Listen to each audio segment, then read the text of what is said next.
तो hello guys, स्वागत है आज के हमारे नए वीडियो के अंदर। आज हम लोग देखने वाले क्लास 10th का 1.2 मैथ्स का सवाल तीसरा नंबर। ठीक है, तीसरा नंबर का सवाल देखने वाले हैं हम आज। अभाज्य गुणनखंड विधि द्वारा निम्नलिखित पूर्णांकों के एचसीएफ और एलसीएम ज्ञात कीजिए। ठीक, तो पहला क्वेश्चन है 12, 15, 21। ठीक तो 12, 15, 21 पहला क्वेश्चन है। 12, 15, 21 12, 15, 21। ठीक, तो हम क्या करेंगे, पहले इसका फैक्टर यानी कि गुणनखंड निकालेंगे, तोड़ेंगे इसको। ठीक, तो पहले 12 का हम पहले निकाल देंगे फैक्टर। ठीक, तो 12 का फैक्टर निकालेंगे, कितने से जाएगा, 2 से जाएगा। तो 2 छक्के 12। 6 कितने बार में जाएगा, तो 2 तियां 6। 3 कितने बार में जाएगा, 3 एकम 3। ठीक हो गया। अब 15 का इधर निकाल लेंगे। 15 का निकालेंगे तो कितने से जाएगा, 3 से। 3 5 15, 5 एकम 5 हो गया। अब 21 बचा। अब 21 कितने के पारे में, कितने से जाएगा, 21 जाएगा 3 से। 3 7 21 और 7 एकम 7। बस इतना ही करना था, हो गया। क्योंकि अभाज्य गुणनखंड विधि द्वारा ना हमें एचसीएफ और एलसीएम ज्ञात करना है, इसीलिए हम फैक्टर पहले करेंगे, उसके बाद हम इसको अच्छे से लिख लेंगे। तो 12 का किए हम लोग फैक्टर, कितना आया, 2 गुने 2 गुने 3 आया ना, ये वाला।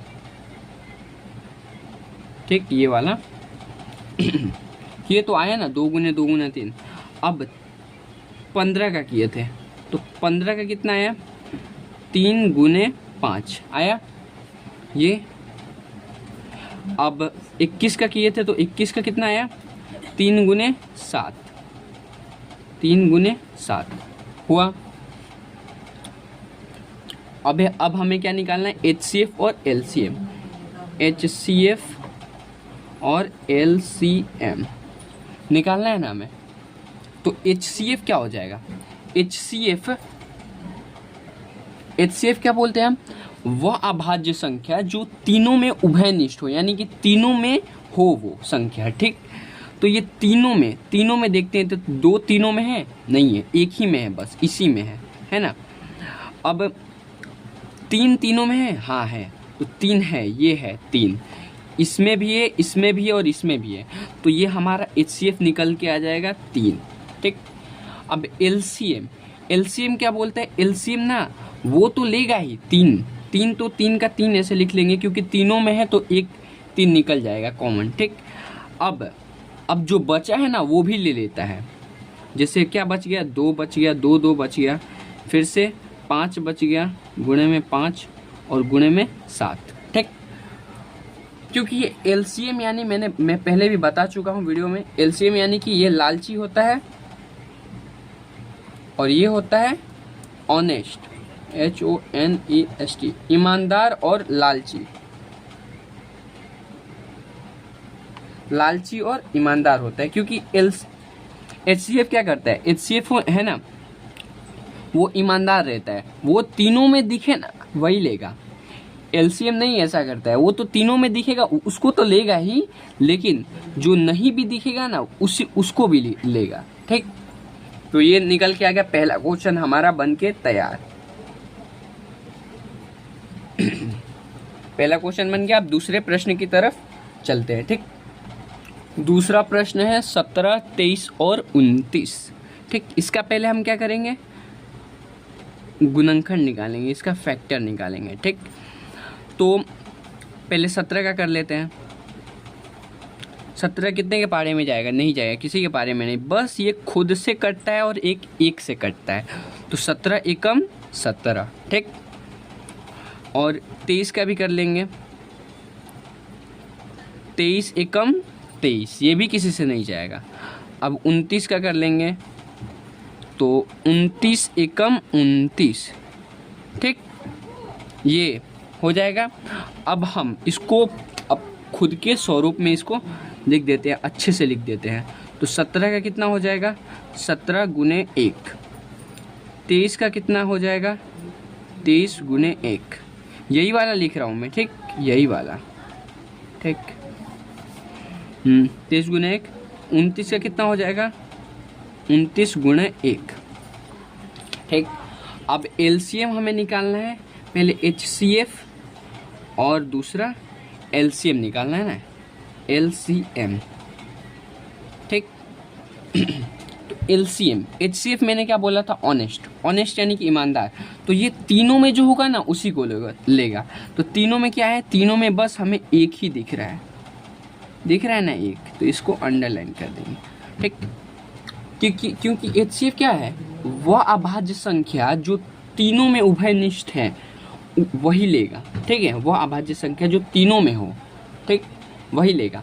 तो तीनों में हमें बस एक ही दिख रहा है, तो एचसीएफ एक निकल के आ जाएगा। अब एलसीएम, एलसीएम तो एक तो लेगा ही, और गुणे में क्या 17 भी लेगा, गुणे में 23 भी लेगा, गुणे में 29 भी लेगा, ठीक, ये ले लिया। अब हम लोग क्या करेंगे, एचसीएफ हमारा निकल के आ गया एक, और एलसीएम हमको गुणा करना पड़ेगा, ठीक। तो मैंने गुणा करके रखा है, मैं लिख देता हूँ, आएगा 11,339, ठीक। तो ये हमारा आंसर निकल के आ गया, ठीक। दूसरा प्रश्न भी हो गया। अब तीसरे प्रश्न की तरफ चलते हैं, ठीक।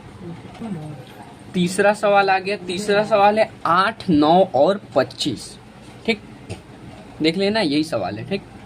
तो हल हम पहले लिखेंगे, इसका भी वैसे ही करेंगे, सेम टू सेम, ठीक। तो 8 का पहले हम लोग फैक्टर निकाल लेंगे, तो 2 चौके 8, 2 दूनी 4, 2 एकम 2, ठीक, हमारा एक का निकल गया। अब दूसरे का 9 है, 9 है तो 9, 3 तिहाई 9, 3 से जाएगा, 3 एकम 3, ठीक। अब 25 है, 25 पचम 25, ठीक, 5 एकम 5 हो गया, ये हमारा निकल गया। अब हमें अच्छे से लिख लेना पड़ेगा, तो अच्छे से लिखने के लिए 8 को हमें 2 गुने 2 ऐसे लिखेंगे। अब 9 को हम कैसे लिख सकते हैं, 3 गुने 3, ठीक। 25 को 5 गुने 5, ठीक। अब हमको एचसीएफ और एलसीएम ज्ञात करना है, तो हम एचसीएफ और एलसीएम, ठीक। तो एचसीएफ हमारे पास क्या मैंने बोला था, जो सब में हो वही होगा, ऑनेस्ट, ठीक। तो इसमें 2 कहीं पे तीनों में दिख रहा है क्या, नहीं दिख रहा है। 3 तीनों में दिख रहा है, नहीं दिख रहा है। 5 तीनों में दिख रहा है, नहीं दिख रहा है। तो यानी कि एचसीएफ क्या निकल के आ जाएगा, एचसीएफ हमारा 0 निकल के आ जाएगा, क्या 0, ठीक। या 1 भी लिख सकते हो, 0 भी लिख सकते हो, ठीक, बात वही है। अब एलसीएम क्या है, एलसीएम बोलता है मुझे सब, तो इसमें तो एक भी कॉमन नहीं निकल रहा है, तो सब के सब लिख देंगे इसमें। तो पहले 2 गुणे 2 गुणे 2 गुणे 3 गुणे 3 गुणे 5 गुणे 5, ठीक। अब हम इसको गुणा करके लिख देंगे, ठीक है। तो मैं लिख देता हूँ, मैंने पहले से गुणा करके रखा हुआ। तो गाइज क्या निकल के आ जाएगा, 1800, ठीक, ये 1800 आ जाएगा, गुणा कर लेना आप, ठीक। तो यही हमारा आंसर निकल के आ जाएगा। तो गाइज यही था आज का वीडियो, अभाज्य गुणनखंड विधि द्वारा एचसीएफ और एलसीएम ज्ञात करना। तो मैं उम्मीद करता हूँ कि वीडियो पसंद आया होगा तो चैनल को लाइक और सब्सक्राइब कीजिएगा प्लीज़। Thank you.